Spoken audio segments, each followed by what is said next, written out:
చాలా సందర్భాల్లో సమస్యల్లోకి వెళ్ళిన తరువాత దేవుణ్ణి దగ్గరగా గమనించిన వాళ్ళు ఉన్నారండి. షడ్రకు, మేషాకు, అబేద్నెగో వంటి వాళ్ళు అగ్నిగుండంలోకి వెళ్ళిన తరువాత దేవుడు వాళ్ళ దగ్గరకు వచ్చాడు.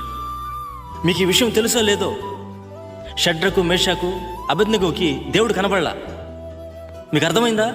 షడ్రకు, మేషాకు, అబేద్నెగోకి దేవుడు కనబడలేదండి. మరి ఎవరికి కనపడ్డాడు అంటే బయట ఉన్న రాజుకి. బయట ఉన్న రాజుకి ఎందుకు కనపడ్డాడో తెలుసా? వాడికి చూస్తే కానీ నమ్మకం కుదరదు. వీళ్ళకి ఎందుకు కనపడలేదంటే చూడకపోయినా వీళ్ళు నమ్ముతారు. కనబడితే వాళ్ళు నించుని ఉండరుగా. దేవుడు కనబడితే ఏ యూదుడు నించుని ఉంటాడండి?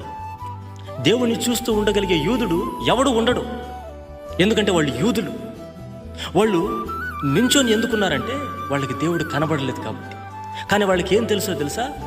దేవుడు మాతో ఉన్నాడు అని తెలుసు. హల్లెలూయా. ఈరోజు నీతో చెప్పే మాట ఏమిటో తెలుసా? నువ్వు నిలబడితే భారతదేశం అనే అగ్నిలో పాపం తాండం ఆడుతున్నటువంటి ఈ సమాజంలో, దరిద్రత ఎక్కువైనటువంటి ఈ దేశంలో నువ్వు నిలబడితే, నీ ప్రక్కన నిలబడి ప్రపంచానికి నన్ను నేను చూపించుకుంటాను.